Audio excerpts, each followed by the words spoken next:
Kiai Pondok Indah, Bapak Ibu, masih dengan seri Spiritual Pathways, belajar ragam spiritualitas menurut Gary Thomas. Dan hari ini merupakan sesi yang terakhir ya Bapak Ibu, jadi kita sudah belajar 8 ragam spiritualitas menurut Gary Thomas, dan hari ini ragam yang terakhir yaitu spiritualitas intelektual. Nanti kita akan belajar bersama-sama dengan Pak Yowas.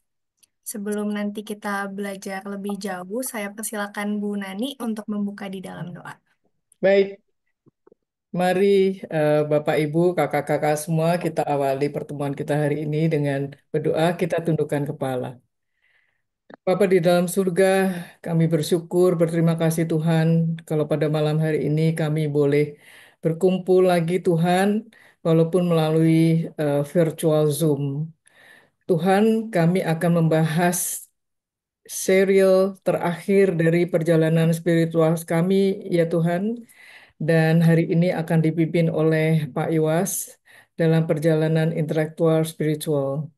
Tuhan beri kami wisdom supaya kami dapat mengerti apa yang akan kami perbincangkan dan beri juga wisdom kepada Pak Iwas dalam memimpin kami membahas topik yang sangat penting ini ya Tuhan dalam perjalanan spiritual kami. Terima kasih Bapak, kami menyerahkan acara ini di dalam tangan pengasihan-Mu.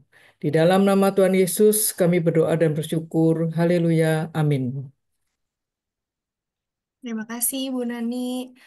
Baik Bapak Ibu, karena Pak Yowas juga sudah hadir, saya persilakan langsung kepada Pak Yowas untuk menyampaikan materi. Baik, terima kasih Kristi dan selamat malam para sahabat semua. Suara saya terdengar jelas ya? Jelas.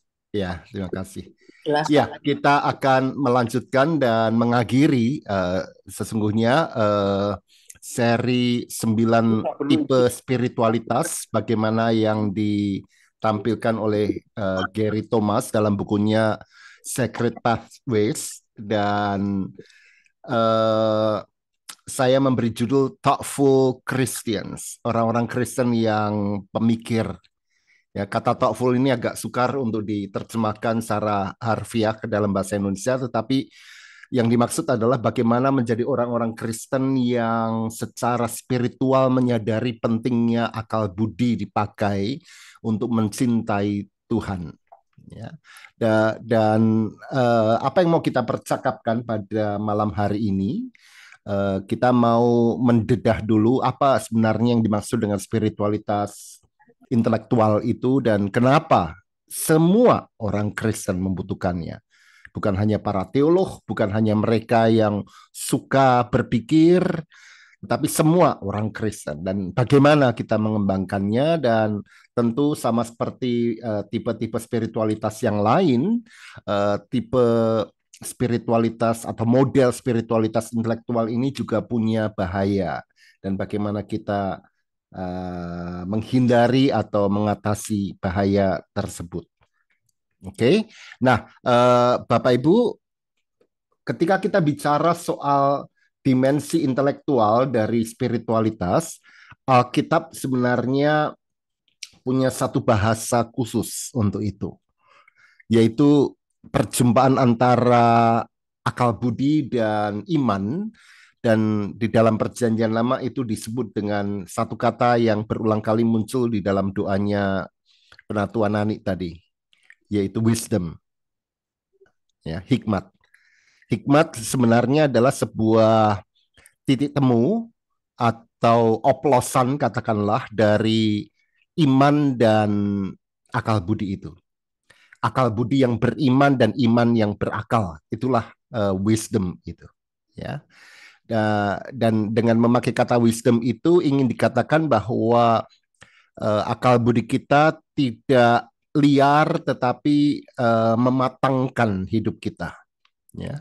Dan karena itu konotasi orang-orang yang hidup wise, hidup dengan wisdomnya selalu dikonotasikan sebagai orang-orang yang bisa menguasai diri, menguasai pikiran, menguasai perkataannya dan lain sebagainya. Nah, ketika kita bicara soal spiritualitas intelektual, maka Sesungguhnya ada 3 dimensi yang harus kita perhatikan baik-baik. Saya menyebut yang pertama sebagai dimensi integral. Ya, bagaimana kita mencintai Allah kita melalui akal budi kita. Ya, jadi dimensi integral ini terkait dengan bagaimana keseluruhan hidup kita berhadapan dengan Allah. Dalam bahasa teologinya itu disebut sebagai coram Deo, ya, before God, di hadapan Allah.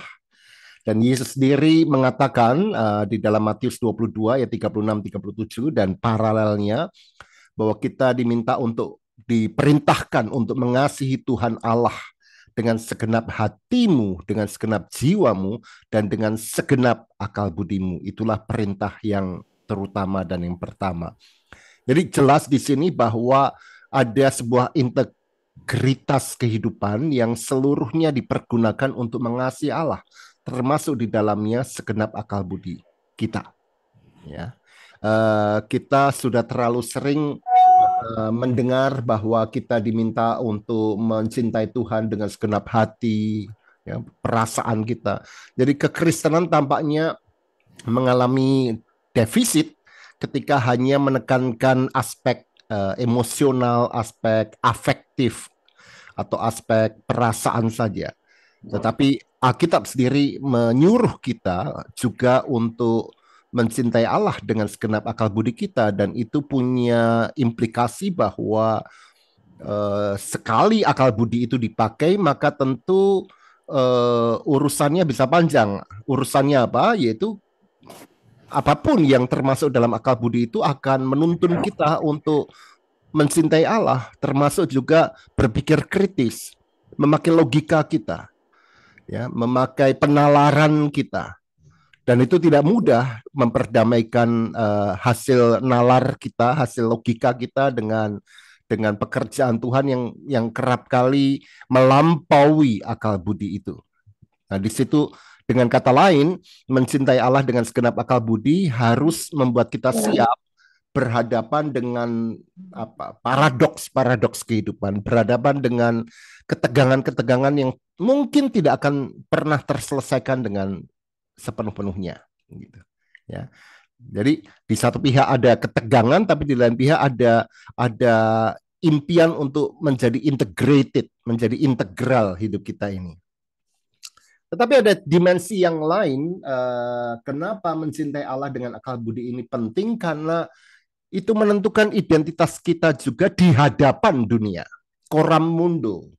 Bukan hanya di hadapan Allah kita mengintegrasikan hidup kita, mencintai Allah dengan keseluruhan hidup kita, tapi di hadapan dunia yang punya logikanya masing-masing, logikanya sendiri, kita harus juga memakai akal budi kita, karena perbedaan-perbedaan yang tajam, yang konfliktual antara iman Kristen dengan dunia seringkali.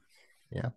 Itu sebabnya dalam Roma 12 ayat 12 Paulus mengatakan, janganlah menjadi serupa dengan dunia ini, tetapi berubahlah oleh pembaruan budimu. Ya. Di ayat yang pertama Roma 12 Paulus mengatakan, karena itu saudara-saudara, demi kemurahan Allah aku menasihatkan kamu supaya kamu mempersembahkan tubuhmu sebagai persembahan yang hidup, yang kudus, dan yang berkenan kepada Allah. Itu adalah ibadahmu yang sejati. Kata ibadah yang sejati dalam bahasa Yunaninya memakai kata logiken latreien. Ya, jadi logiken latreien itu ibadah yang logis. Jadi keseluruhan tata iman Kristen itu punya logikanya, dan logika ini berhadapan secara kontras dengan logika dunia ini, gitu. Dan karena itu kita diminta untuk menegaskan identitas kita yang memang berbeda dengan dunia ini. Ya. Dan di sini lagi-lagi paradoks muncul. Kenapa? Karena begitu kita memakai logika, di satu pihak ada sistem logika yang berbeda antara iman Kristen dan dunia. Ya. Dunia mengajarkan misalnya kalau kamu dipukul ya kamu harus balas. Logika Kristen mengatakan jika kamu memukul, kamu justru harus mengampuni dan memaafkan, dan seterusnya. Berbeda, bukan? Ya. Tetapi di lain pihak, sekali kita memakai logika, maka kita tiba-tiba memasukkan diri dalam relasi dengan dunia yang juga membutuhkan cara berpikir logis. Ya. Dan karena itu kita harus juga mengikuti aturan-aturan logika yang berlaku secara universal.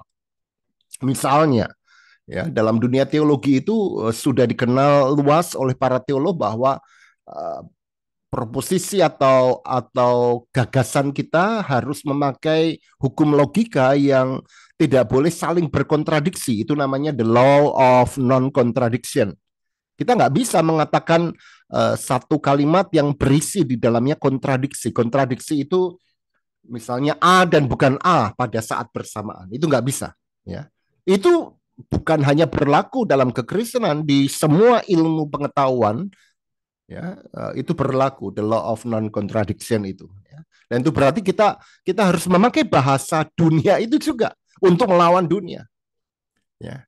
Jadi ada dimensi integritas, ada dimensi identitas, ya.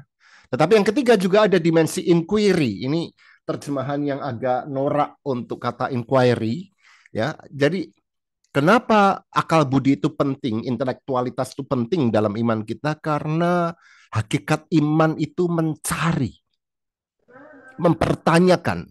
Manusia adalah homo quaerens. Ya, manusia adalah manusia yang bertanya, yang selalu bertanya. Pemazmur dengan begitu banyak menampilkan di sana sini bagaimana dia bertanya, memikirkan. Dalam Mazmur 119 ayat 59 misalnya, aku memikirkan, ya, kata memikirkan di sana sebenarnya mempertanyakan jalan-jalan hidupku, melangkahkan kakiku menuju peringatan-peringatanmu. Jadi jika dimensi integral itu menghadapkan kita pada Allah dan mengundang keseluruhan hidup kita dipersembahkan dalam mencintai Allah, itu coram deo di hadapan Allah. Dan dimensi yang identitas itu coram mundo di hadapan dunia. Maka dimensi inquiry ini kita mengolah diri kita, mengutuhkan diri kita, coram mezzo di hadapan diri sendiri. Ya. Ada banyak pertanyaan batin yang mau kita jawab. Dan lagi-lagi ini penuh dengan paradoks. Kenapa? Karena at the end of the day kita harus menyadari tidak semua pertanyaan di bawah langit ini ada jawabannya. Tidak semua pertanyaan. Dalam perjalanan pelayanan saya selama lebih dari 30 tahun sebagai pendeta, entah berapa ribu pertanyaan anggota jemaat yang muncul dan tidak sampai setengah yang mampu saya jawab. Mungkin karena ketidakmampuan saya, tetapi juga karena banyak pertanyaan-pertanyaan yang nggak ada jawabannya. Tapi apa yang membuat saya terus bertahan adalah karena saya tahu ada jawaban yang tidak perlu juga untuk dipertanyakan lagi, yang sudah secara mendasar benar, dan itu yang membuat kita terus bertahan gitu. Nah, saya kira tiga dimensi ini penting, tetapi harus kita bungkus dan kita letakkan di bawah satu umbrella, satu payung. Dan payung apa itu? Saya menyebutnya payung anugerah. Sebab kita mencintai Allah, mau mengutuhkan hidup kita, dimensi integritas kita, dan kita mau menunjukkan identitas kita di hadapan Allah, dan kita mau mencari terus melalui akal budi kita, ya, dimensi inquiry itu semuanya hanya mungkin bermakna jika kita letakkan dalam sebuah perspektif bahwa Allah mencintai kita. Allah memberikan semuanya kepada kita. Jadi kalau Allah memerintahkan kita, kasihilah Tuhan Allahmu dengan segenap hatimu, dengan segenap jiwamu, dan dengan segenap akal budimu, itu tidak lain karena Allah sendiri mengasihi kita dengan segenap hati, segenap jiwa, segenap pikiran, dan segenap kekuatannya. Jadi bukan hanya kita yang dituntut untuk mencintai Allah dengan segenap hidup kita. Tapi kita dituntut itu pertama-tama karena Allah sendiri mengasihi kita dengan segenap hidupnya. Kalau mencintai Allah dengan segenap hidup kita itu perintah yang pertama dan yang utama, maka kenyataan bahwa Allah mengasihi kita itu adalah kebenaran yang pertama dan yang utama. Dan ini grace, ini anugerah, dan ini yang harus kita pegang pertama-tama. Ini yang memulihkan, yang melegakan kita di tengah semua tanya hidup kita itu. Ya. Nah, jadi 3I ini penting, integrity, identity, dan inquiry. Dan ini kita bungkus dalam grace, anugerah ilahi. Ya, karena di dalam anugerah itu kita menjadi manusia yang senantiasa mencari, bertanya, menggumuli Allah, dunia, dan diri sendiri. Ya, coram Deo, coram mundo, dan coram mepso. Gitu. Nah, semoga ini menjadi semacam bingkai yang bisa membuat kita melihat perspektif yang lebih luas. Dan jika demikian bingkainya, maka kita tahu Bapak Ibu Saudara bahwa itu berarti setiap orang Kristen itu diundang untuk bertumbuh dari sisi intelektualitasnya. Ya. Memang ada saja sebagian orang Kristen yang dari sononya memang menonjol dalam dimensi intelektual, gitu. Ya. Tetapi kalau dia menonjol pada dimensi intelektual, itu juga berarti bahwa dia lemah dan kurang menonjol pada dimensi yang lain, dimensi naturalis, dimensi pemerhati, ya, dimensi apalagi itu ekspresifnya dan lain sebagainya begitu. Tapi at the end of the day, semua orang Kristen tanpa terkecuali diundang untuk bertumbuh secara intelektual dalam tuntunan imannya itu. Ya. Nah, pertumbuhan ini juga menyangkut khususnya dalam dimensi yang kedua, dimensi identitas ini, pentingnya intelektualitas ini karena intelektualitas ini dapat menjadi titik temu percakapan dengan orang-orang lain di luar gereja, di luar wilayah kekristenan itu. Jadi setiap orang Kristen ini bilingual, punya dua bahasa. Kita punya bahasa khas Kristen, ya, dengan logikan latrean, ya, yang berbeda, ya, punya worldview yang berbeda, punya sistem iman yang berbeda, tetapi sekaligus kita karena intelektualitas itu kita memakai bahasa bersama yang ternyata melampaui tembok iman Kristen. Apa itu? Logika. Maka misalnya Anda berjumpa dengan orang-orang beragama lain, ya kita memakai bahasa-bahasa yang logis, bisa diterima oleh akal sehat manapun. Entah yang mendengarnya Kristen, Islam, Buddhis, ateis sekalipun. Ya. Logika itu menjadi bahasa bersama juga, begitu. Oke.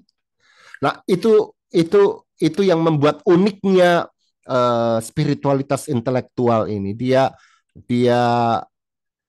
berlaku untuk semua orang Kristen, tetapi juga dia bisa membantu kita untuk berinteraksi dengan orang-orang di luar kekristenan, gitu. Ya. Nah, John Stott pernah mengatakan begini. Pengetahuan sangat penting bagi kehidupan dan pelayanan Kristen. Jika kita tidak menggunakan pikiran yang telah Allah berikan kepada kita akan terjerumus ke dalam kedangkalan rohani dan menjauhkan diri dari banyak kekayaan kasih karunia Allah. Artinya, kekayaan kasih karunia Allah itu melampaui segala akal, tetapi yang tiba dalam hidup kita, dan Tuhan persilakan kita memakai intelektualitas kita untuk mengolahnya, untuk meresapinya, untuk menikmatinya, begitu. Dan kalau kita shut down akal budi kita, maka kita juga akan kehilangan pengalaman menikmati kekayaan kasih karunia Allah itu, begitu. Oke, dan yang terjadi adalah fenomena kedangkalan rohani. Maka bahaya sekali gereja kekristenan yang sekadar menampilkan kerohanian, spiritualitas iman yang seolah-olah anti intelektual gitu. Yang dipentingkan adalah pengalaman batin. Wah, saya tersentuh, saya menangis, saya apa teriris-iris hatinya begitu. Tapi tidak mau memakai daya nalar dan kritisnya untuk ini benar nggak gitu. Tidak semua yang bisa membuatmu menangis, sebuah khotbah misalnya, ternyata isinya benar gitu. Dan karena itu seorang Kristen yang kemudian shutting down intelektualitasnya itu dengan mudah bisa menjadi korban manipulasi perasaan-perasaan rohani oleh para pemimpin begitu. Ya, kita harus pakai akal budi kita untuk mengasah sikap kritis kita. Apakah benar itu? 1 Yohanes 4 ayat yang kedua misalnya mengatakan, ujilah setiap roh itu, ya, discretio, ya, discernment, bahwa ternyata di sana dikatakan tentang roh-roh antikristus, dan itu tidak bicara soal roh-roh gentayangan, ya, begu, roh supranatural, tidak. Tetapi roh-roh di sana bicara soal prinsip, soal konsep, soal pemahaman yang tidak kelihatan di balik apapun yang kelihatan. Tampilannya mungkin bisa baik, tampilannya mungkin bisa mempesona, bisa menawan hati, tetapi mungkin di baliknya justru adalah roh antikristus. Dan karena itu penulis 1 Yohanes 4 mengatakan, ujilah, ya, menguji, ya, criticize itu. Apapun yang kamu dengar, apapun yang kamu baca, apapun yang kamu lihat itu. Ya. Maka hambatan terbesar untuk mengembangkan spiritualitas intelektual ini menurut saya adalah anti-intelektualisme di dalam kekristenan. Dan ini real terjadi. Ada 3 sikap anti-intelektual yang harus saya singgung. Yang pertama adalah emosionalisme. Pada titik ini akal budi itu dianggap bahaya. Udahlah, nggak usah pakai pikiran. Allah itu melampaui pikiran. Ya. Kalau urusannya dengan Allah itu urusan perasaan. Kita lalu menilai sebuah pewartaan firman misalnya, apakah itu menyentuh hati. Ya. Tanpa berpikir apakah itu juga berlawanan dengan akal budi atau merangsang akal budi kita untuk makin mencintai Tuhan atau tidak. Jadi hati-hati dengan emosionalisme. Kerap kali sebuah khotbah atau seorang pengkhotbah diukur baik buruknya dari apakah dia bisa menggerakkan hati. Memang hati itu sangat penting, tetapi dia juga harus diingatkan oleh akal budi itu. Nah, ini ekstrim yang satu, tetapi ekstrim di baliknya lagi adalah fundamentalisme.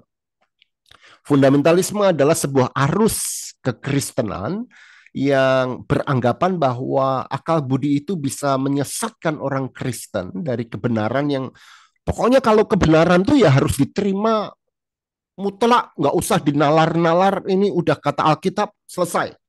Ya, nggak ada urusannya dengan Anda berdebat, Anda memikirkan benarkah ini pokoknya benar karena ini fondasi gitu.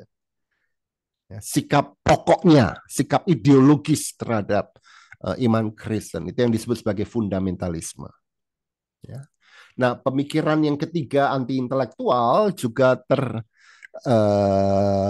tampak dalam separasionisme, memisahkan yang religius dari yang sekular. Akal budi dinilai berada pada domainnya sekuler. Ya. Jadi kalau dalam gereja udahlah nggak usah pakai akal budi, nggak usah pakai nalar. Ini soal iman dan yang dimaksud iman itu perasaan sebenarnya. Ya. Kalau di luar ya pakai akal gitu. Tapi kalau di dalam gereja nggak usah, hanya iman, perasaan. Gitu. Nah, 3 anti intelektualisme ini menurut hemat saya membuat defisit kekristenan dan kita harus sungguh-sungguh bersikap hati-hati dengan salah satu atau ketiga-tiganya. Ya. John Wilkin mengatakan kita harus mengasihi Allah dengan akal budi kita, membiarkan intelek kita menuntun emosi kita, bukan sebaliknya. Ya. Ini tidak berarti bahwa akal budi kita lebih tinggi dari emosi, tetapi ini ingin mengatakan bahwa emosi itu sangat labil, dia mudah dimanipulasi. Berbeda dari emosi, akal budi itu punya daya kritis, dia punya daya inquiry, dia selalu bertanya, benarkah ini, benarkah ini. Emosi lain, emosi sekali dia tersentuh, dia seperti lumpuh, ya, dan dia tergeletak di hadapan manipulator itu. Ya. John Mackham dia mengatakan begini, iman yang tidak diuji tidak layak dihidupi. Dan dia mengkritik fundamentalisme, karena fundamentalisme dan keyakinan yang tidak kritis berarti penolakan terhadap salah satu anugerah manusia yang terbesar. Apa itu? Kehendak bebas, yaitu kemerdekaan untuk membentuk pikiran kita sendiri berdasarkan bukti, tradisi, dan akal budi. Nah, tetapi juga ada bahaya terlalu mengagungkan intelektualitas dan daya nalar itu. Gary Thomas dalam Secret Pathways, dia menampilkan ada 3 bahaya, ada 3 godaan intelektual kata dia. Godaan yang pertama adalah orang yang terlalu menonjolkan dimensi spiritualitas intelektual ini akan dengan mudah menjadi orang-orang yang gemarnya itu berdebat. Karena dia menjalani proses mencari kebenaran dengan akal budinya, baca sana, baca sini, dengar ceramah ini, dengar ceramah sana, dan tiba-tiba ketemu orang yang gagasannya berbeda, ada naluri hasrat untuk mengatakan, oh kamu salah. Jadi suka sekali berdebat, dan kita menyaksikan ini banyak sekali di YouTube. Ya. Benar bahwa kita memang harus membela iman Kristen, tetapi ini tipis bedanya dengan gairah untuk berdebat for the sake of debate itu sendiri, demi berdebat itu, ya, bukan berdebat untuk mencari kebenaran, tetapi berdebat demi perdebatan itu sendiri. Nah, yang kedua, godaan yang lain adalah menyangka bahwa berpikir itulah mahkota dari iman Kristen, segala-galanya. Lalu menganggap bahwa orang yang mendalami Bible study, ikut seminar, ingin tahu kehendak Tuhan, apa maksud firman Tuhan, pokoknya semua yang memakai pemikiran itu dianggap superior dibandingkan perilaku tindakan Kristen gitu. Ya. Dan ini juga berbahaya. Karena konsep yang mau diusung oleh Gary Thomas adalah kemenyeluruhan itu. Yang salah satu dimensinya adalah berpikir. Dan yang ketiga adalah rasa sombong. Nah, ini godaan klasik yang sudah banyak di komplain oleh orang. Bagaimana orang-orang yang cenderung kuat dalam spiritualitas intelektualnya itu punya kecenderungan menjadi pongah, menjadi sombong. Aku tahu segala sesuatu, gitu ya. Dan saya sebagai pendeta kerap kali juga berhadapan dengan orang-orang yang lalu merasa sudah tahu banyak soal teologi begitu. Dan godaan ini juga mudah menjangkiti para pendeta yang menganggap, oh saya yang belajar teologi, saya lebih tahu begitu. Ternyata enggak juga. Ya. Nah, Bapak Ibu, dengan godaan ini kiranya kita bisa menghindarinya. Nah, saya perlu mengakhiri sebelum kita diskusikan lebih lanjut dengan apa bentuk konkret dari mengasuh spiritualitas intelektual kita. Bentuk konkretnya adalah apa yang disebut sebagai berteologi. Ya, berteologi. Nah, kita sering mendengar bahwa teologi itu seolah-olah monopolinya para teolog profesional. ya, seperti saya begitu. Para pendeta, ya. Banyak orang mengatakan anggota jemaat, oh saya bukan teolog. Pak Yowas tuh yang teolog, Bu Vera yang teolog, Bu Riani yang teolog. Tapi kita gagal memahami sebenarnya teologi itu apa. Ya. Teologi sebenarnya dari kata theos dan legein atau logos, ya itu artinya ngomong, berbicara atau ilmu juga bisa tentang theos. Kita harus melihatnya dalam 3 lapis. Pada lapis yang pertama, dan lapis pertama ini lapis yang paling penting, teologi itu sebenarnya adalah percakapan legein kepada Allah, theos. Jadi kapanpun Anda bercakap kepada Allah dan dengan Allah, Anda sedang berteologi. Anda adalah teolog. Itu teologi lapis pertama, Bapak Ibu Saudara. Ini teologi yang semua orang Kristen melakukannya. Karena itu semua orang Kristen adalah teolog. Ya, seorang penulis mengatakan teologi lapis pertama ini bisa disebut sebagai embedded teologi, teologi yang melekat. Ya, itu hidup sehari-hari kita. Bangun tidur kita doa, kita lagi punya masalah tanpa sadar atau tanpa direncanakan, pikiran kita, hati kita berseru pada Tuhan, Tuhan, kok susah sih ini ya. Tuhan, kenapa? Itu sudah percakapan dengan dan kepada Allah. Itu melekat pada kita tanpa ada kesadaran, ada kesengajaan. Ya. Nah, tapi kemudian orang melangkah ke lapis yang kedua, yaitu teologi sebagai percakapan iman yang disengaja. Dan itu terjadi di dalam komunitas iman, ya, percakapan mengenai Allah itu. Ya, misalnya apa? Misalnya Anda ngobrol, wah Tuhan itu baik ya, saya ke PI Mall nggak dapat tempat parkir, saya doa tiba-tiba dapat tempat parkir gitu. Tuhan tuh baik ya. Lalu temennya ngomong, lu kok kamu jadiin Tuhan tukang parkir sih? Nah obrolan-obrolan seperti itu obrolan imani, tetapi yang kemudian membuat orang mulai berpikir, memikirkan apa yang dia percakapkan dengan dan kepada Allah, gitu. Ya, itu teologi lapis kedua, melalui Bible study, melalui Anda mendengarkan khotbah, itu lapis kedua itu muncul. Ya. Dan itu disengaja, berbeda dengan yang pertama. Yang pertama itu tidak disengaja, Bapak Ibu Saudara.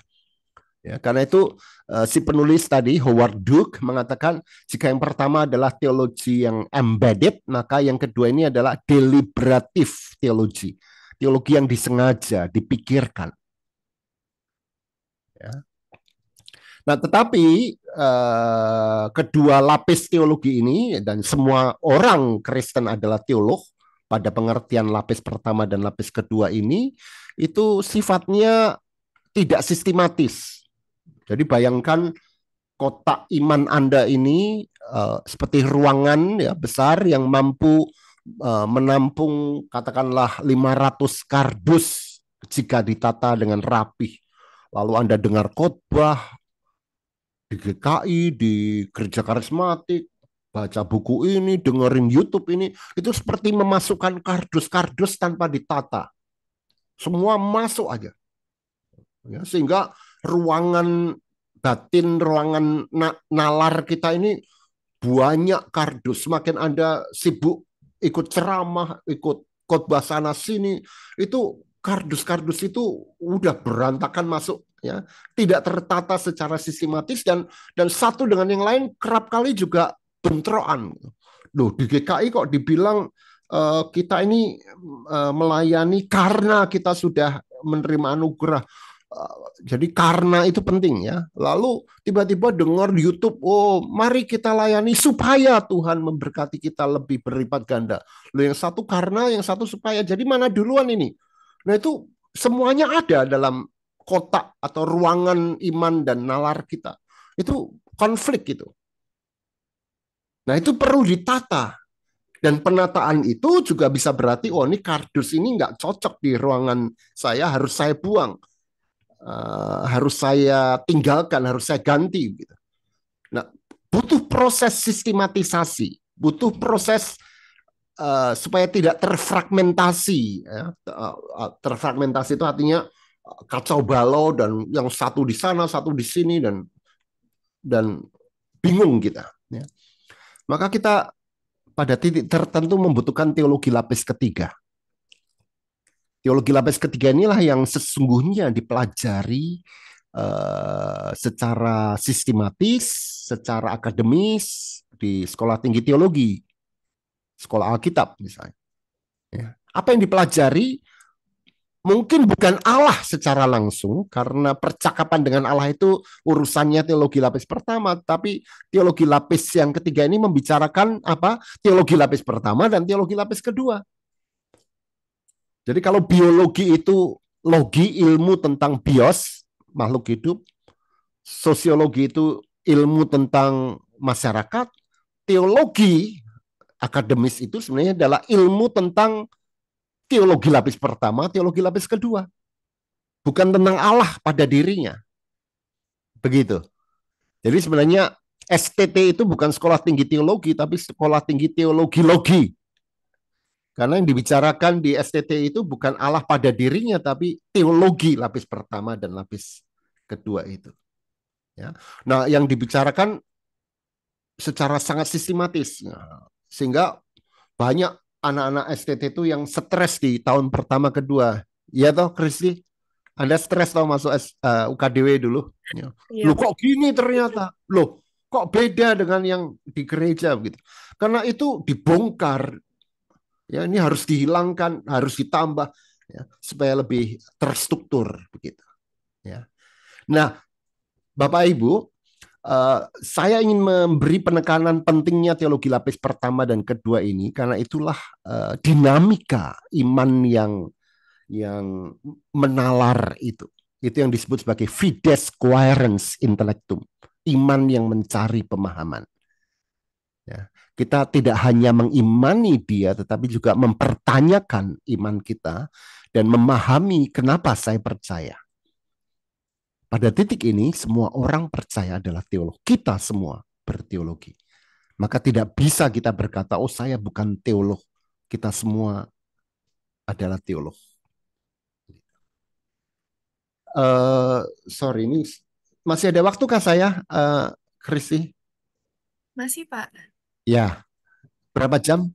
2 jam lagi? Eh, sampai jam 12 boleh ya, Bapak Ibu? Oke, ya, Baik. Masih oke. ada, Pak. Ini slide terakhir. Nah, habis ini kosong ya, slide terakhir. Tapi isinya 7.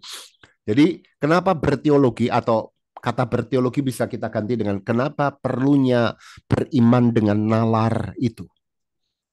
Ada 7 alasan yang saya pikirkan.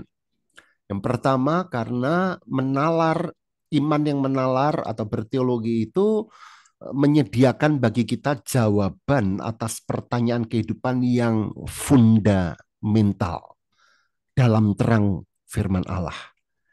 Ada jarak yang jauh antara Alkitab, firman Allah yang ditulis ribuan tahun yang lalu dengan pergumulan kita kini dan di sini.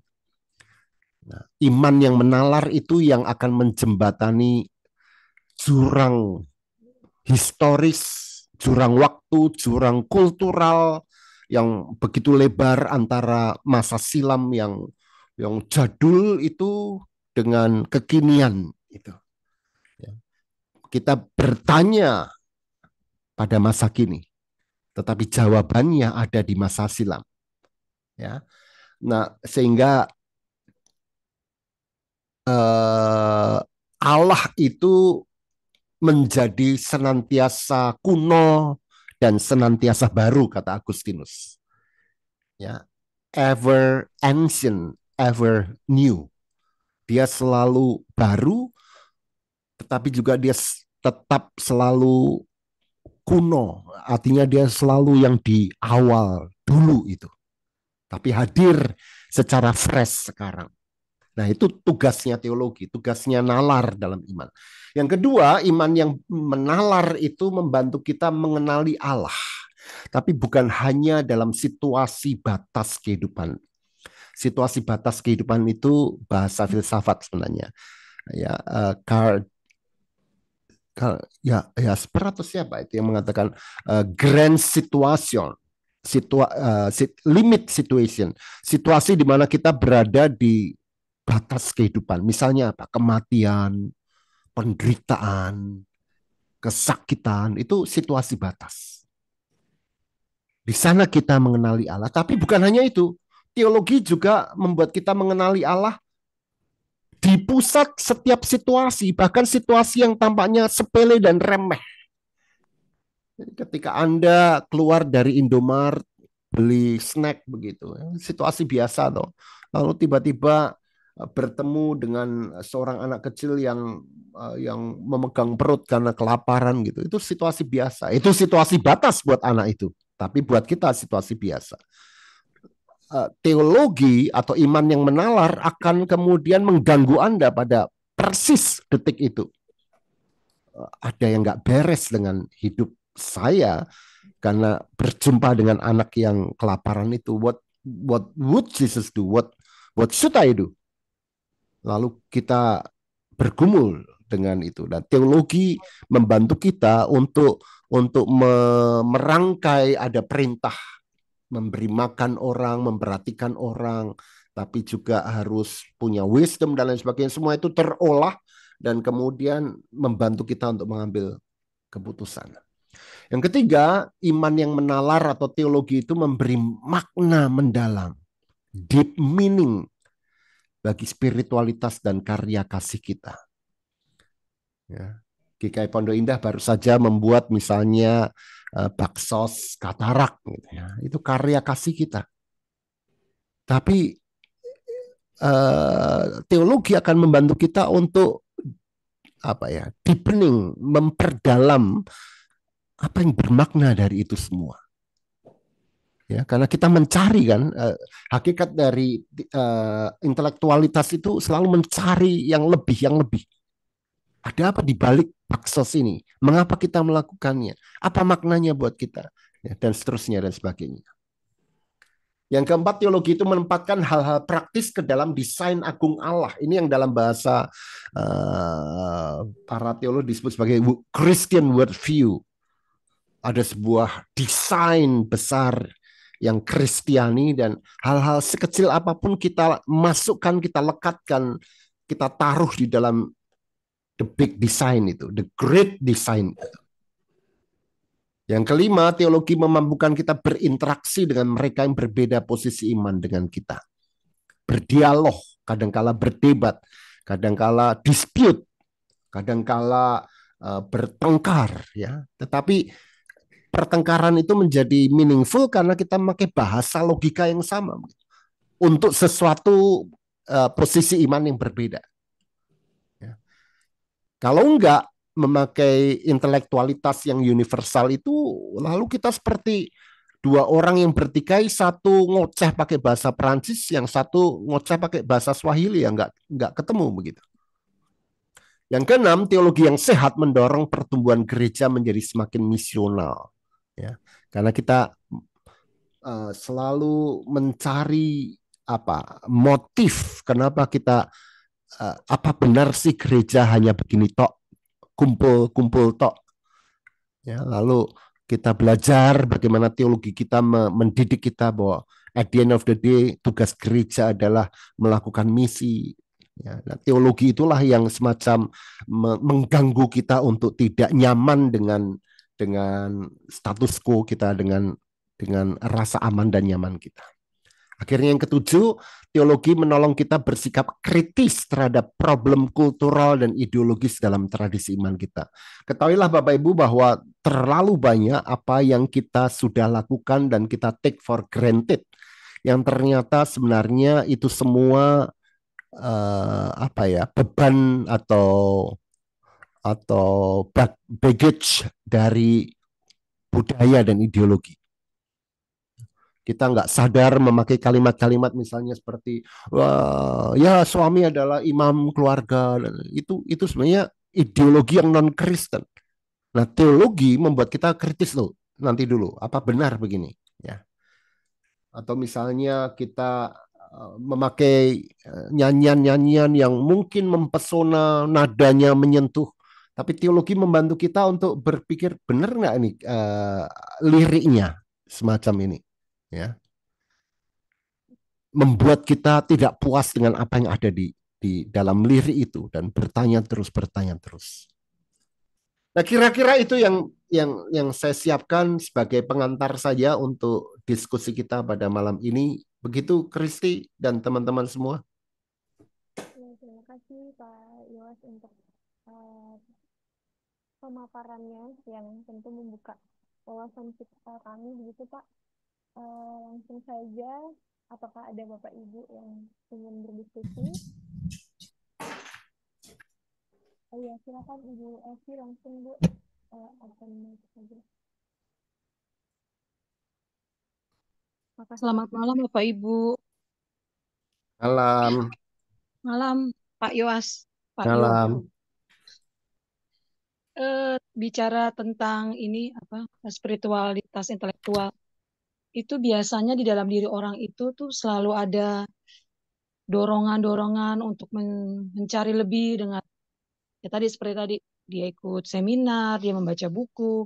Pertanyaan saya, apa yang harus kita pakai atau bagaimana rumusan supaya kita tidak box-box itu bisa teratur gitu, supaya kita juga mendapatkan apa yang benar begitu. Karena kan terlalu banyak pengajaran, terlalu banyak buku, terlalu banyak seminar gitu. Tapi untuk memenuhi keinginan di dalam diri kita itu. Terima kasih. Mau dikumpulin atau langsung? Langsung saja ya Pak Yos. Ya, ya. Ya, makasih Bu Evi. Ini saya harus katakan ini tantangan yang salah satu tantangan paling besar untuk orang Kristen zaman sekarang yang terekspos dalam 3 kemajemukan. Yang pertama kemajemukan agama.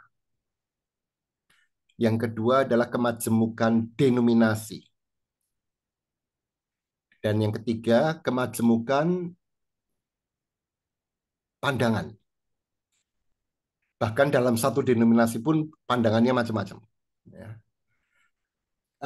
Katolik lebih ringan bebannya karena hanya 2, yaitu kemajemukan agama dan kemajemukan denominasi. Ada non-Katolik, yaitu Protestan ini kan luar biasa banyak pandangannya, dan di dalam masing-masing denominasi itu sendiri juga luar biasa banyak. Ya. Sehingga ada orang yang merespons kemajemukan ini dengan sikap bergairah. Wah, dia bisa mendapatkan begitu banyak dari macam-macam sumber gitu ya. Sampai pada titik dia kebingungan sendiri, loh, kok ternyata dari sana ngomong begini, dari sana ngomong begini, dan seperti yang Anda tadi katakan, box-box itu wah saling nggak karu-karuan gitu.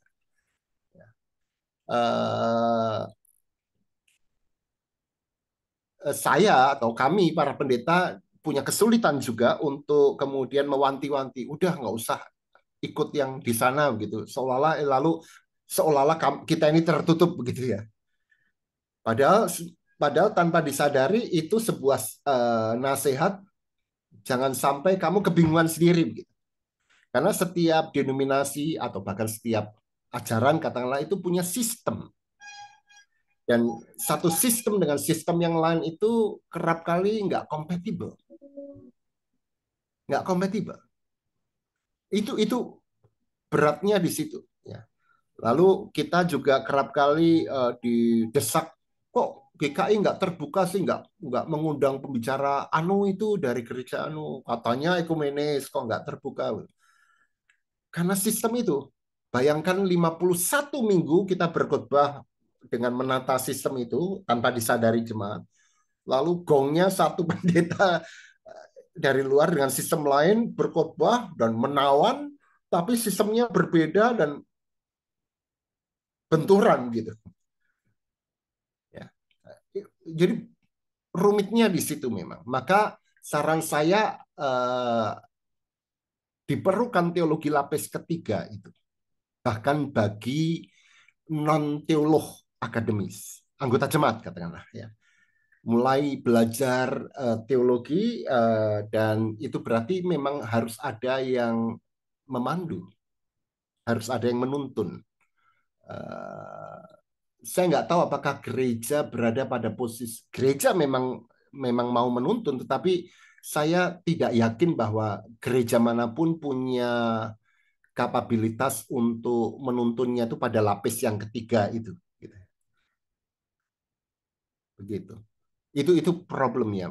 Jadi at least kalau Anda sudah mulai tiba pada titik kebingungan, loh ini kok ternyata saling konflik gitu ya.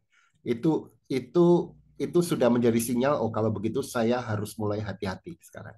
Mulai ditata lagi. Mulai bertanya. Untungnya intelektualitas itu tidak puas dengan apa yang ada kan. Itu ciri dari intelektualitas. Sehingga kita bertanya pada orang, bisa pada pendeta, bisa pada pendeta yang lain, bisa siapapun gitu. Itu keuntungan Protestan itu. Kita bisa kemana-mana. Kalau Katolik ya Romo. Nah itu moga-moga bisa membantu kita untuk. Jadi miliki sikap bahwa apapun yang Anda pahami itu selalu harus tentatif. Tentatif. Tentatif artinya ya itu harus siap untuk dibuang, diganti yang baru. Bahkan saya sebagai seorang teolog profesional katakanlah itu mengubah pandangan saya beberapa kali karena pandangan saya selalu tentatif karena saya menemukan kebenaran baru yang menurut saya lebih solid ya saya harus membuang yang lama. Misalnya dalam buku saya yang pertama itu apa namanya mencari dasar bersama itu saya seorang pluralis itu. Tapi kemudian saya meninggalkan pandangan itu. Wah, ini terlalu banyak persoalan. Lalu saya menjadi seorang partikularis. Misalnya begitu. Nah, itu yang pertama. Yang kedua,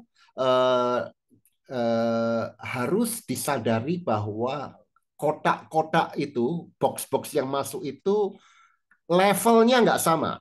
Ada level yang lebih substansial, ada level, jadi bayangkan begini, ajaran itu seperti bangunan dengan tingkatan 1, 2, 3, 4, 5, dan seterusnya.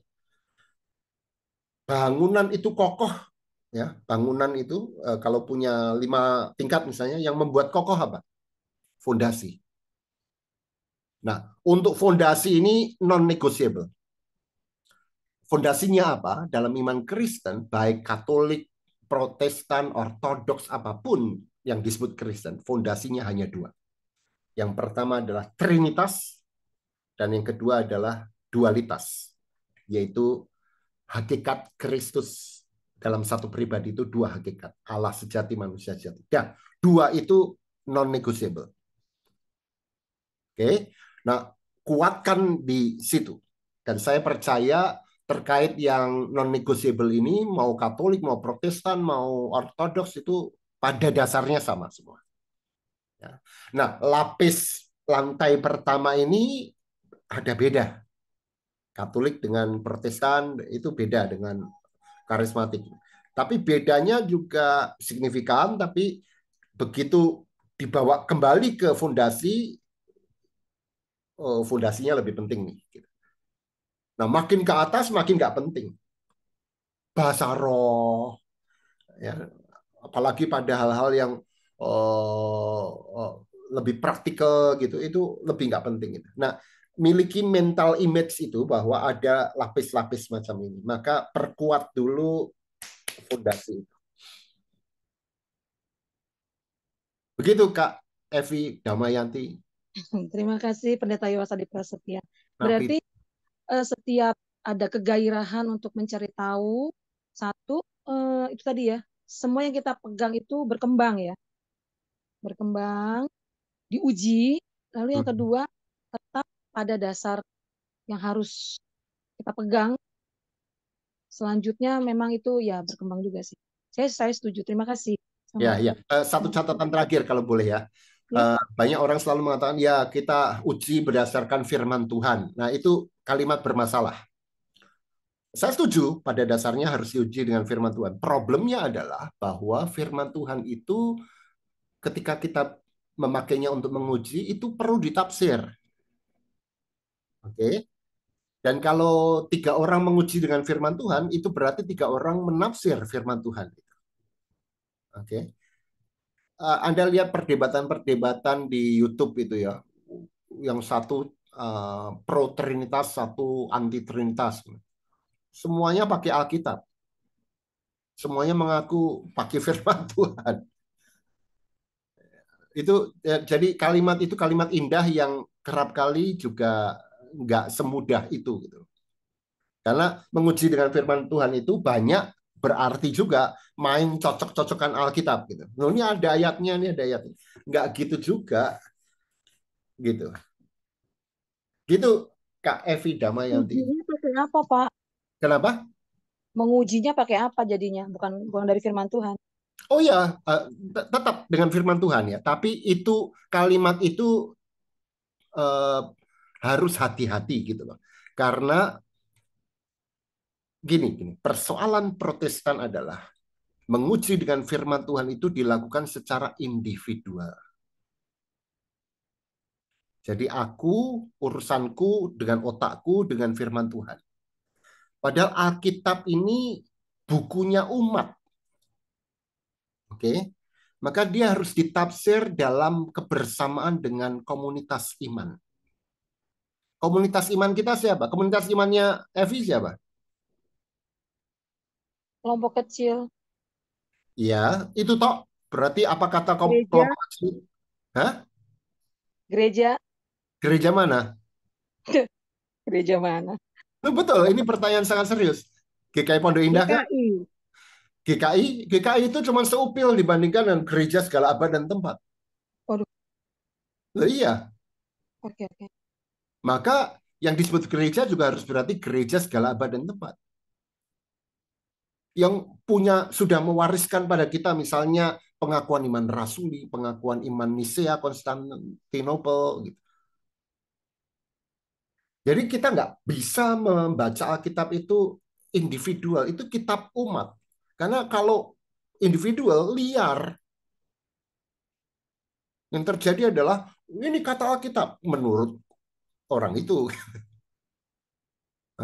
Untungnya kita ini kan nggak muncul tiba-tiba. GKI itu nggak muncul tiba-tiba. Dia berada dalam arus sejarah panjang. Jadi kita harus lihat akarnya sampai gereja mula-mula itu. Nah itu udah punya warisan-warisan iman yang membuat kita tahu how to interpret the Bible. Jadi saya nggak menolak, memang harus dengan Alkitab. Cuman itu bermasalah kalau ditafsirnya individual gitu. Baik, Gitu. terima kasih. Nah, Terima kasih Kak Evi. Eh, Sebelum berpindah ke pertanyaan di chat, Pak, saya kamu ke Evi kok Kak, ke saya kok Pak. oh iya. Usia Berarti kami sama loh. oke, berarti Kak Joas sebelum Enggak, Kristi jauh. Kristi ini jauh anak Tirta sekali, Kak. Marta, Pak Yowas. Iya, aku tahu. Ini Pak, sebelum pindah ke pertanyaan yang ada di chat tadi, dari pertanyaannya Kak Evi, saya jadi ada sedikit pertanyaan begitu ya Pak. Eh, Tentang warisan iman tadi, memang kita kan akan terus bertanya gitu ya Pak, makhluk yang bertanya. Nah, tetapi di sisi lain berarti kita juga perlu menghargai warisan yang sudah ada itu ya Pak. Iya, Untuk betul. Karena itu di dalam ilmu teologi itu dikenal apa yang disebut sebagai theological quadrilateral, segi empat teologi. Segi empat.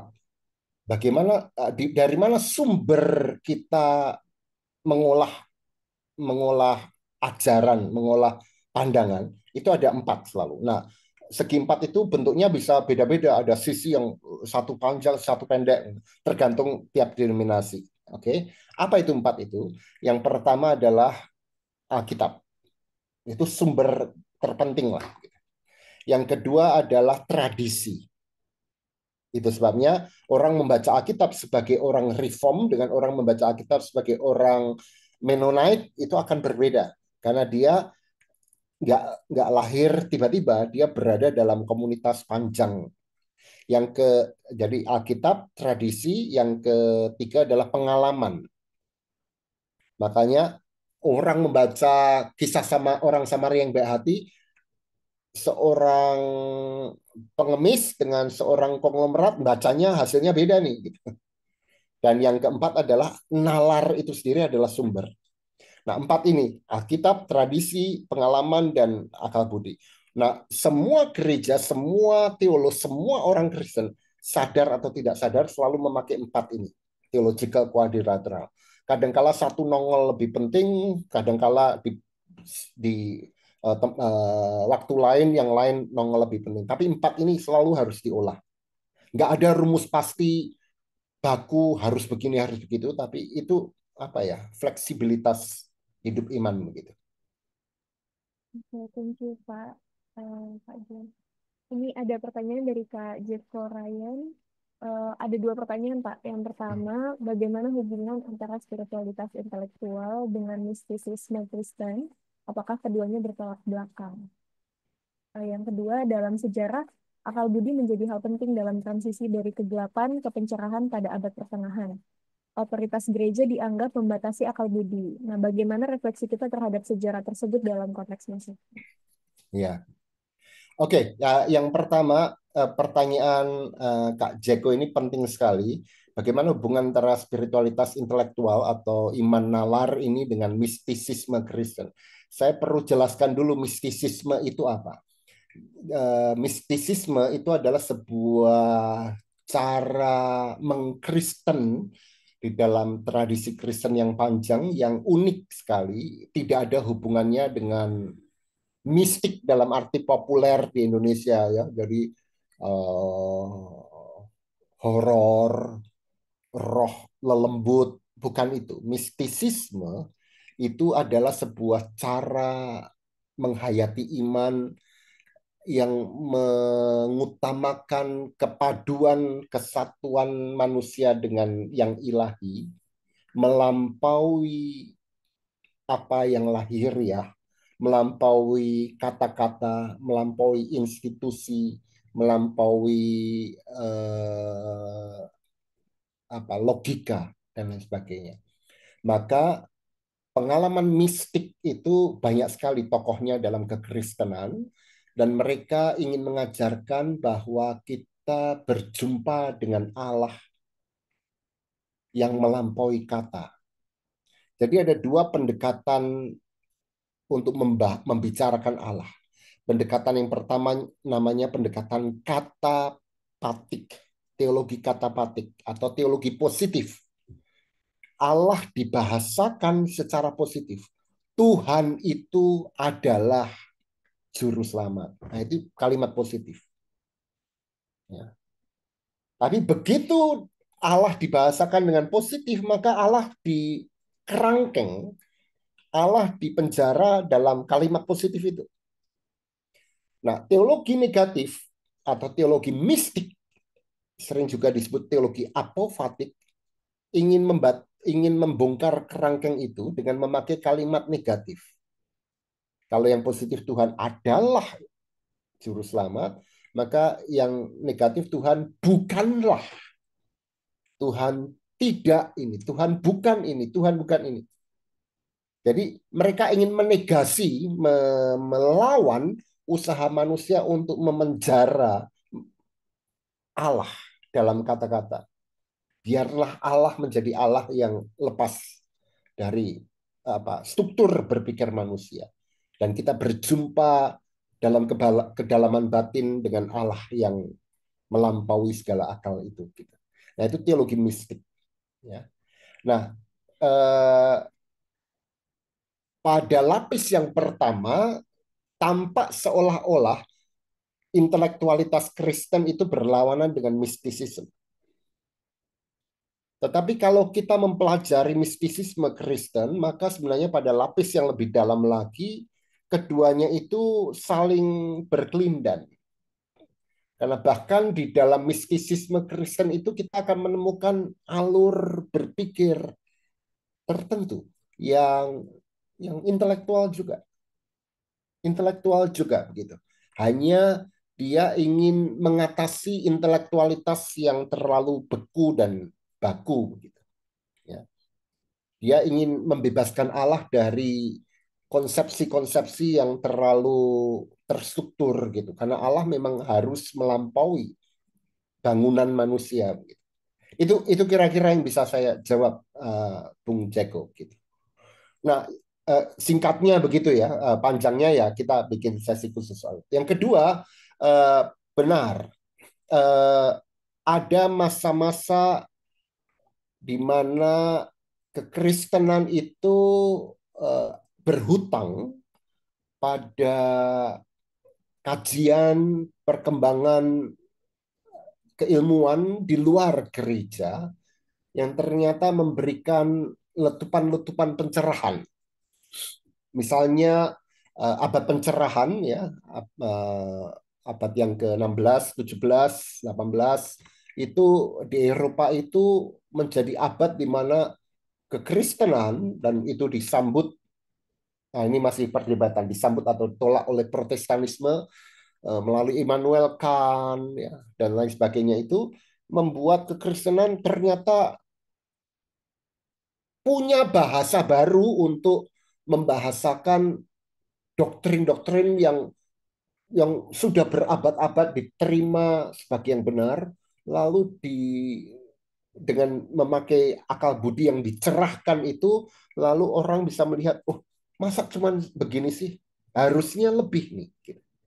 Nah, momen-momen semacam itu selalu muncul di dalam sejarah 21 abad kekristenan ini, di mana manusia dengan akal budinya mencoba untuk memberikan insight-insight baru gitu. Dan itu diperlukan. Kenapa?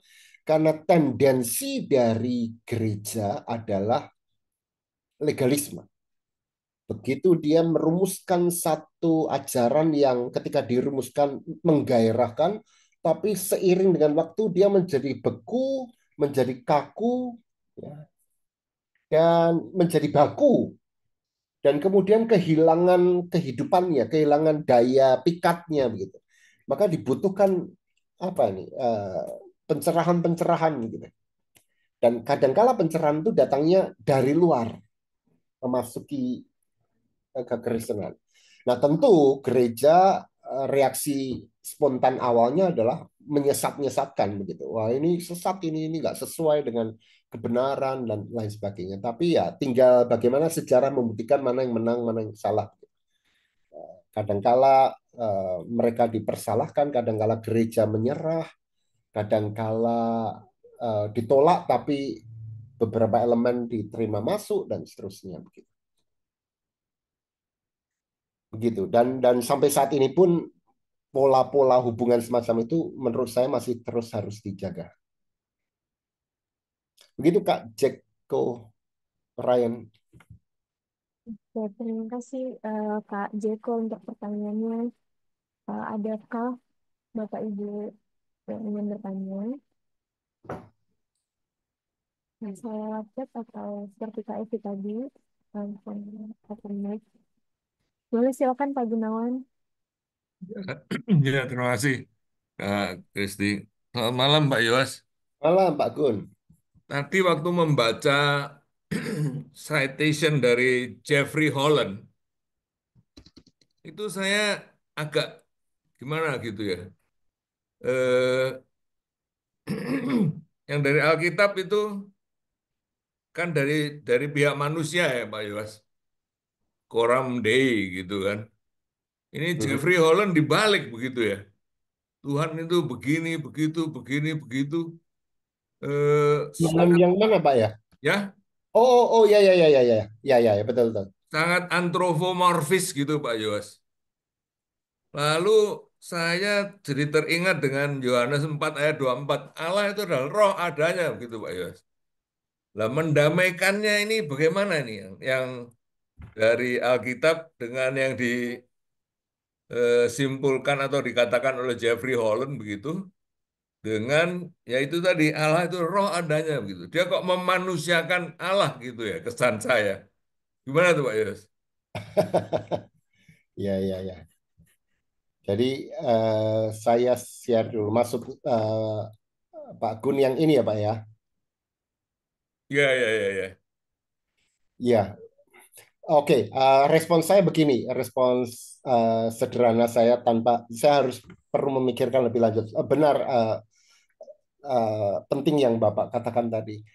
Begini, Jeffrey Holland ini tampaknya sedang memakai sebuah langgam berbicara, memanfaatkan perintah pertama itu, tetapi melihat dari perspektif yang berbeda, yaitu dari perspektif Allah. Kalau memang kita ini diperintahkan untuk mengasihi Allah dengan segenap hati, jiwa, pikiran, bukankah kekristenan awalnya dari rahmat kan? Bagaimana Allah itu dalam kesegenapan hati, jiwa, dan pikiran Allah gitu. Maka mestinya Allah pertama-tama mengasihi kita. Sehingga kalau kita mengasihi Allah, itu karena Allah sudah mengasihi kita. Lalu dia memakai gaya bahasanya Yesus dalam Matius tadi itu.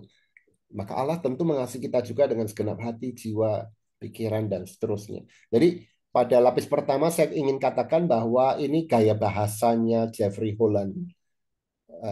Untuk membuat kita bisa nangkap maksudnya. Semua mulai dari rahmat Allah. Gitu. Nah untuk itu dia memakai bahasa Matius 22 tadi itu. Gitu. Tapi ada pertanyaan yang lebih lanjut. Loh, kalau gitu ini kok Allah ini kayak manusia begitu. Ya. Gitu Pak Bangun ya. Nah, memang dalam teologi itu diizinkan cara membahasakan Allah dengan bahasa manusia. Itu yang disebut sebagai antropomorfisme itu. Allah itu berjalan, Allah mengulurkan tangan, dan seterusnya. Allah melihat. Itu antropomorfisme. Atau antropopatisme. Allah menyesal, Allah marah, patos, perasaan. Ya.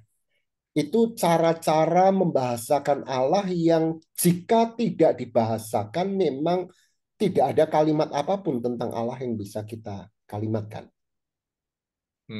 Maka nggak apa-apa memakai antropomorfisme atau antropopatisme dengan kesadaran bahwa bahasa tentang Allah itu harus dikatakan terbatas. Nah, kalau mau serius dan konsisten untuk tidak memakai bahasa-bahasa itu, pilihannya apa? Mistisisme, Pak. Teologi mistik justru melawan itu yang tadi ditanyakan oleh Bung Jeko itu. Teologi mistik ingin menganulir semua kalimat tentang Allah itu. Allah bukan ini, Allah bukan ini. God is nothing. God is nothing itu tidak berarti menolak keberadaan Allah ya, tapi God is not a thing. Allah itu bukan a thing, bukan sesuatu seperti manusia. Jadi nggak bisa dibahasakan seperti kita membahasakan manusia. Nah, itulah mistisisme. Tapi pada aspek yang lain juga kita mendapat kompleksitas lain, yaitu bahwa ya memang Allah ini manusia. Dia menjadi manusia di dalam Yesus Kristus. Maka bahasa apapun tentang Allah bisa dimanusiakan sejauh itu menunjuk kepada inkarnasi Sang Anak di dalam diri Yesus Kristus. Ya memang Allah manusia di dalam Yesus Kristus gitu.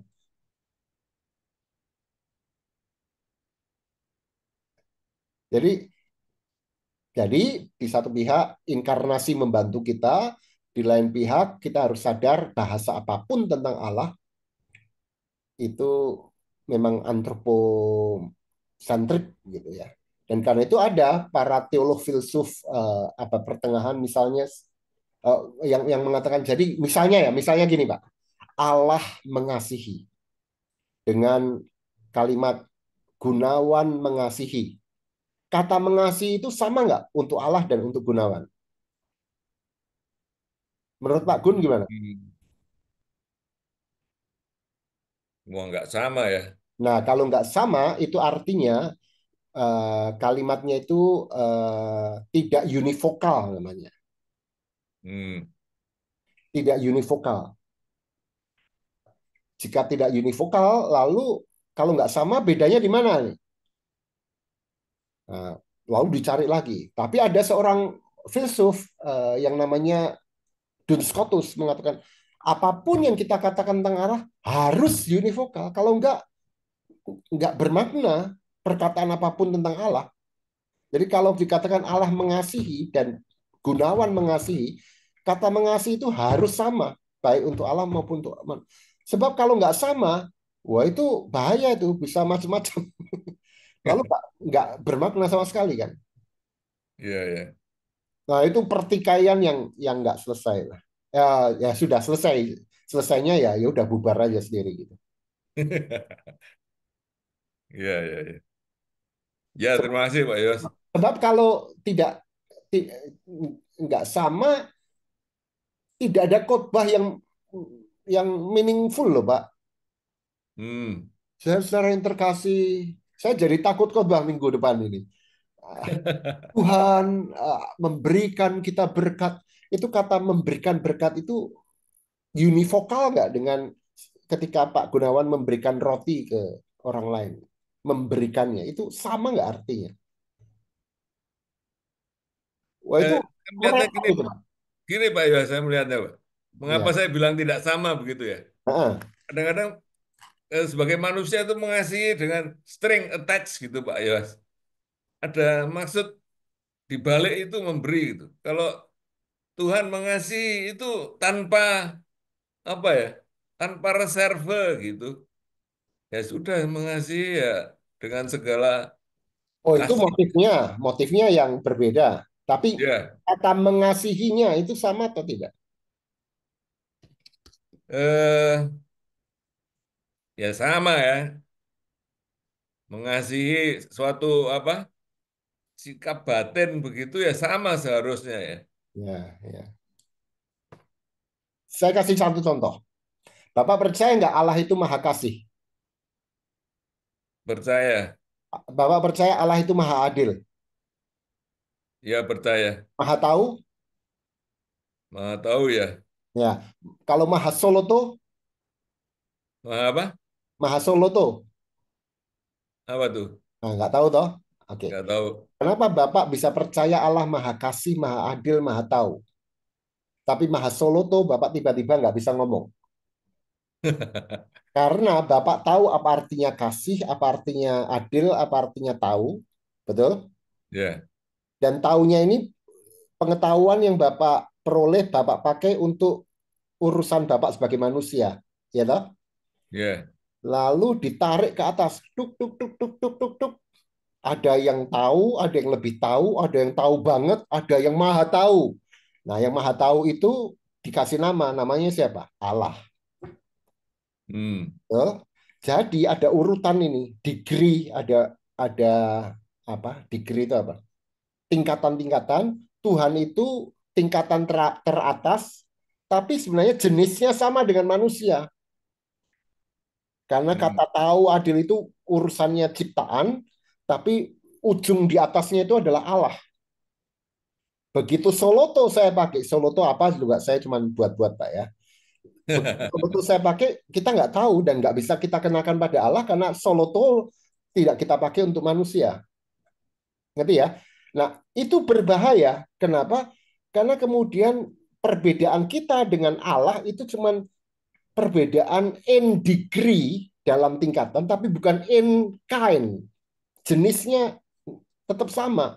Itu kan berarti menciptakan Allah, menjadikan Allah berada pada level ciptaan, cuman paling tinggi gitu. ya, Nah, ya, itu bahaya dari bahasa kita tentang Allah. ya. Itu yang dikritik orang habis-habisan, termasuk oleh para mistikus itu. Loh, kalau gitu kan kamu itu menurunkan Allah pada posisi ciptaan cuman diberi posisi paling tinggi. Tapi jenisnya ya sama dengan kita. Itu yang disebut sebagai bahasa analogi. Ya, benar. Menganalogikan sesuatu antara kita dengan Allah. Nah, ruwet lah itu, Pak. Saya nangkep sedikit-sedikit, Pak Yos. Ya, nggak apa-apa. Belum Saya plong. juga. Ya, terima kasih Kak Kristi. Ya, terima Ya, kasih Pak Gun. Terus sedikit ya Pak. Ya, Bapak Ibu ada lagi yang ingin bertanya, silakan. Ada Pak Rizko, silakan Pak.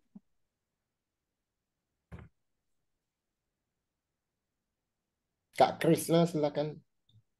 Yang lewat chat agak kesini. Mau nanya ya, Ya, silakan. saya coba nyambung tadi apa yang pertanyaannya Pak Gunawan. Iya. Yang tadi Pak Yos memberikan contoh Allah mengasihi dengan Pak Gunawan mengasihi. Kata mengasihinya kan seharusnya kalau nggak salah artinya sama kan, bahwa sama-sama mengasihi nggak berbeda. Cuman kalau kita yang saya pernah tahu ada semacam apa ya waktu itu ada penjelasan bahwa eh, kasih Allah itu yang disebut sebagai agape gitu. Ada yang bilang filia, ada eros kan. Jadi mengasihi sama, cuman apa ya tipe atau kualitas atau definisi mengasihi yang Allah terhadap kita dengan Pak Gunawan tadi kita itu berbeda gitu.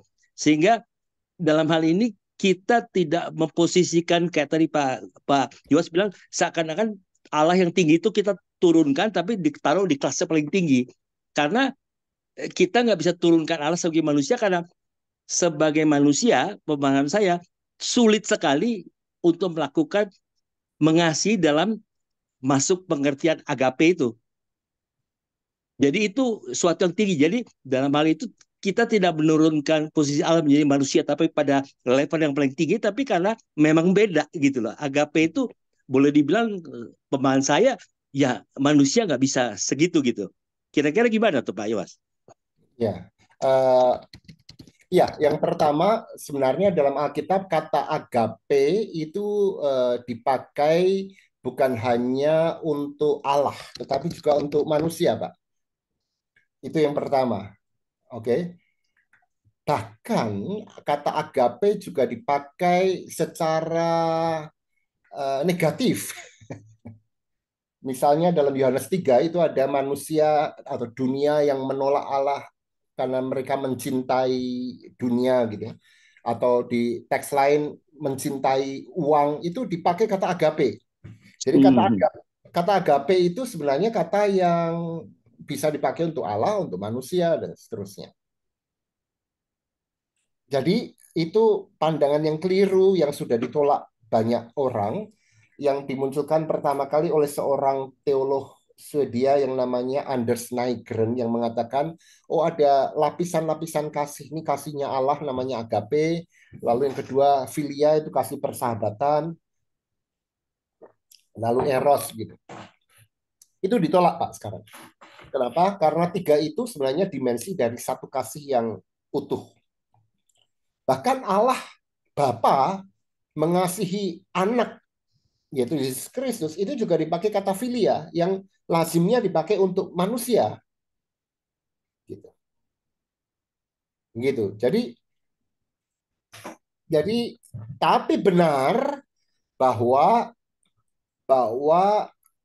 para teolog itu kemudian ingin mengatakan bahwa bukan Allah ini kasihnya yang ujung mau menyamakan dengan manusia, tapi Allah yang paling tinggi tidak. Tapi ingin dikatakan bahwa kalau kita berkata misalnya kasih, maka sumber dari kasih itu adalah Allah. Sumbernya adalah Allah. Jadi kalaupun kita mengasihi dengan kasih yang sama dengan kasih Allah, kasih itu sumbernya adalah Allah. Kalau kita melakukan kebaikan, ya kebaikan itu sama dengan kebaikan yang Allah lakukan, tapi sumbernya adalah Allah sang kebaikan. Begitu Kak Krisna. Maka para teolog misalnya siapa? Thomas Aquinas dia memakai istilah namanya summum bonum. Allah itu bonum, kebaikan yang sumbernya gitu, yang tertinggi dalam arti paling megah itu Allah, Allah. Dari situlah muncul kebaikan-kebaikan. Nah, kita Mhm. melakukan kebaikan karena kita mengambil sumber kebaikan itu dari Allah. Gitu. Mhm. Dalam pengertian itu kita bisa menyamakan arti kebaikan Allah dengan kebaikan manusia. Bedanya adalah kita ini hanya melakukan kebaikan karena mengambil dari sumbernya langsung. Mhm. Gitu, Kak. Oke. Terima kasih Pak Iwas. Justru terima kasih, saya baru tahu bahwa pemahaman agape itu sudah ditolak tadi. Oh, Itu bukan, baru bukan. saya Bukan bu- agapenya yang oh, ditolak ya. bukan istilah pembagi apa derajat-derajat itu ya yang Ya, tadi. ya. Nah, itu yang Hierarki. saya baru tahu justru. Karena Ya, selama ya. ini saya masih mendengar seperti itu. Wah, itu maksudnya beda agape itu. Justru saya Ya. baru tahu tuh. Terima kasih, Pak. Ya, itu Bapak dengar dari pendeta Bapak dari dosen teologi baca bukunya Anders Nygren Ya, tahun 1907 yang judulnya Agape Un Eros. ya, ya. Oke, makasih, Pak. Iya, Pak. Terima kasih Kak Krisna. Tadi ada yang raise hand tapi diturunkan apakah tidak jadi? Nah, ada Bapak Ibu yang berdiskusi.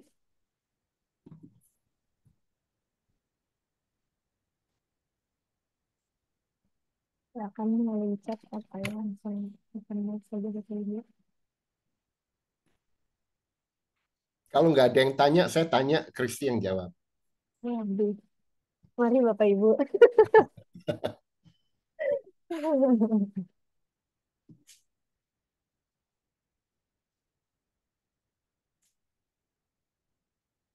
Ada Bapak Ibu yang didiskusikan.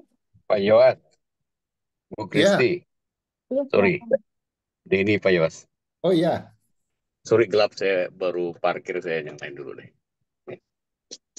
Baik, ini pertanyaan saya mungkin salah nggak saya memaknai ini ya. Ini sederhananya gini, kan ini gereja per 1 Desember melakukan perubahan jam ibadah. Dari 7:30 menjadi jam jam 10 ya, 7:30 dan jam 10. Di satu sisi tadinya saya menganggap ini menjadi ya sederhana tapi happy juga karena kan Sabtu ini ada waktu tidur saya yang bisa bertambah banyak nih Pak Yuas terus terang untuk yang jadi saya bilang yang tadinya pagi-pagi banget tuh hari Minggu jadi tambah. Tapi terus beberapa 2 hari sebelum ini kantor saya yang tadinya masuk jam 8:30 jadi jam 8. Saya jadi semakin mensyukuri ini apa gereja bisa membaca. Saya jadi lihat tuh Tuhan luar biasa ya. Ini jadi waktu tidur saya yang tadinya agak sedikit untuk hari kerja tuh udah pendek menjadi lebih pendek, tapi akhirnya saya punya waktu maaf kata untuk pilihan untuk beribadah lebih lebih jam siangnya lebih ada gitu. Jadi maksud saya mungkin saya sederhana mengimani ini Tuhan tahu pergumulan apa udah membuat saya lega duluan gitu loh. Ini mungkin lapis satu atau apa nih tadi Pak Yowas ini. Nih sorry saya tadi sambil Ya, ya, sambil ya, ya. sambil dari kantor ke rumah gitu loh. Tapi kadang-kadang saya memaknai hal-hal yang sederhana ini sebagai bagian dari apa ya penyertaan Tuhan ke saya lah gitu. Ini terlepas dari katakanlah kalau bicara pengetahuan itu bolehkah saya mengambil itu bagian-bagian dari itu bagian dari bahwa apa ya pemeliharaan Tuhan atau saya mengimani bagian dari ini Tuhan ke saya gitu loh Pak. Mohon maaf Pak ya. Ya, ya, ya. Ya, menarik sekali. Itu teologi lapis kedua, ya, lapis pertama dan kedua, Pak. Ya. Ya.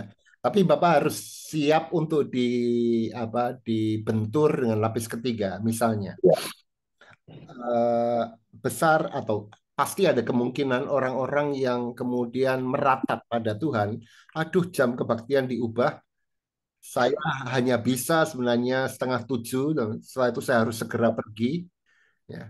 Dengan perubahan ini saya nggak bisa lagi ibadah. Sama persis dengan puji Tuhan udah 6 bulan kering, akhirnya hujan tiba gitu. Tapi yang jual es, aduh akhirnya kok hujan, saya nggak laku lagi. Jadi kita seringkali melakukan rasionalisasi yang sifatnya self-centered. Ya. gitu. Ya nggak apa-apa, tapi it- itu harus siap diuji bahwa ternyata kita nggak bisa mengatasnamakan Tuhan hanya karena itu menyenangkan kita. Ya Pak. Ini memang menjadi penghiburan buat saya bahwa ada jawaban-jawaban di tengah. Ya mungkin untuk hal yang sederhana inilah gitu. Ya, ya, Iya. ya, Ya. Makasih Pak. Ya. ya, Terima Saya kasih. izin parkir dulu nih Pak. iya, Pak. Silakan.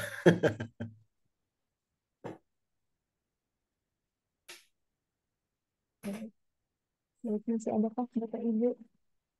Pak Yun, silakan Pak.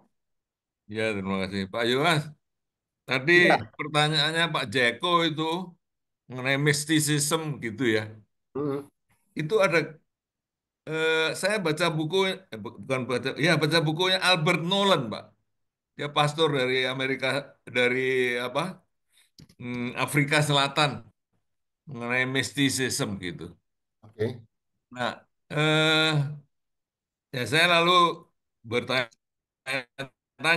saya nyusun boxnya ini salah apa gimana nih? Berantakan begitu ya. Dengan membaca tulisannya Albert Nolan gitu, agak apa, pemikiran-pemikiran lama saya agak tergeser gitu ya. Ini mistisisme, bagaimana menggunakannya dalam perjalanan iman kita, Pak Yos?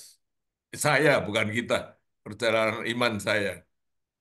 Ya gitu, Pak Ya, Yos. Bapak merasakan apa? Yesus sebelum kekristenan. Bukan, bukan. Jesus Today. Oh, Jesus Today ya. Apa Ya, itu? Spiritualitas, apa freedom apa itu ya? ya, ya. Iya, tapi sebenarnya Albert Nol bukan Pak, itu masih eh, belum pada level mysticism. Perubahan-perubahan paradigma itu masih pada level katapatik teologi yang bukan mysticism. Mysticism Hmm, itu ingin menolak menolak argumen-argumen teologi tentang Allah, menolak premis-premis apapun tentang Allah. hmm, Begitu kita mengatakan sesuatu tentang Allah, Allah menjadi objek pengkalimatan dan karena itu objek pengetahuan kita. hmm, Itu inti dari mysticism. Maka bagaimana caranya? Ada dua. Yang pertama, diamlah. Karena begitu kita ngomong tentang Allah, kita sudah tangkap Allah ini seperti di bawah mikroskop, lalu kita kata-katai apapun mengenai Allah. Allah dipenjara dengan kata-kata. Atau yang kedua, cara mistik adalah adorasi, devosi, yaitu hmm, memuji saja,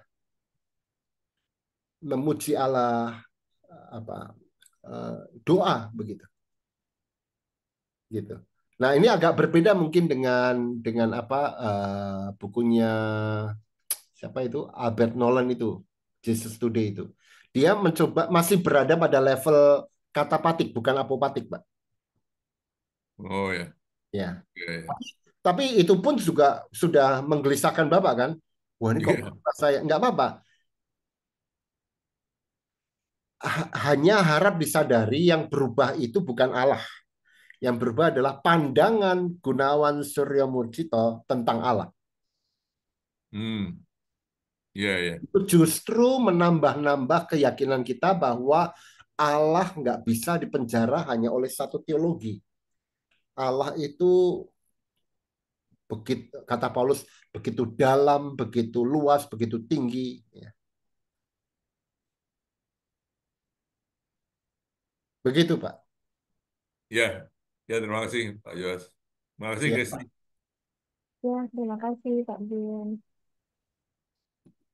Eh, mendengar pertanyaan dan diskusi Pak Gunawan, ini Pak, jadi mengingat tadi Pak Yos bertanya ya, apakah di masa awal kuliah teologi semester 1 2 pernah ada ketakutan gitu ya, kok begini, kok begitu. Lalu merasa bahwa, oh, semakin saya belajar, jangan-jangan saya jadi semakin tidak beriman nanti. Itu nyata sih Pak. Gitu ya. Iya. Ya, ya. Yang saya yakin adalah bahwa jika imanmu belum sampai pada tingkat keraguan-raguan, mungkin ada yang salah dengan imanmu. Doubt, keraguan, itu bukan musuh dari iman. Itu adalah elemen paling esensial dari iman. Karena begitu kita ragu, itu walaupun kita mengatakan meragukan Allah ya, sebenarnya yang kita ragukan itu adalah pemahaman-pemahaman lama kita tentang Allah. Dan itu justru membebaskan kita untuk tidak memenjara Allah dalam konsep-konsep manusia. Jadi berbahagialah engkau jika engkau ragu, tapi kemudian engkau ditangkap oleh Allah kembali begitu kira-kira. Paul Ricoeur pernah mengatakan ada 3 tahap spiritualitas manusia. Tahap yang pertama adalah the first naivete, kenaifan pertama. Kenaifan pertama nih kenaifan seperti anak sekolah minggu ya.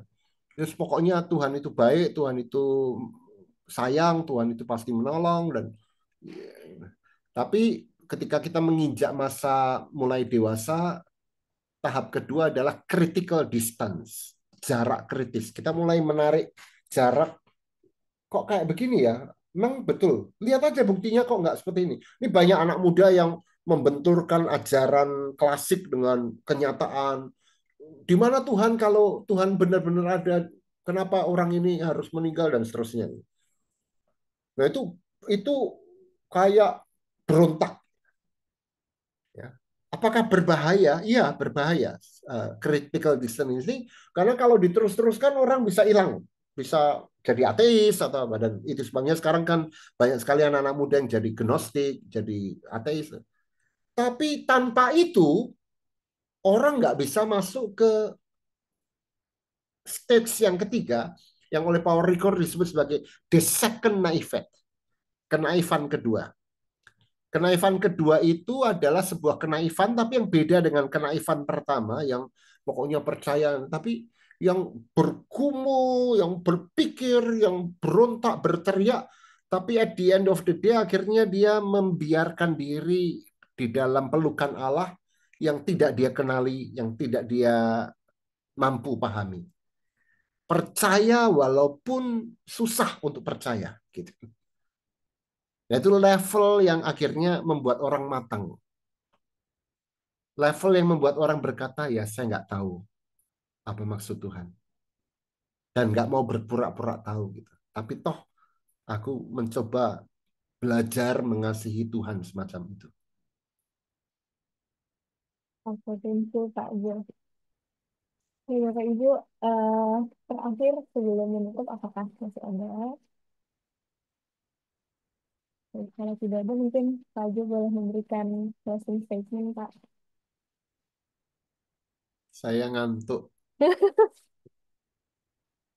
Kalau saya lapar, Pak. Terima kasih.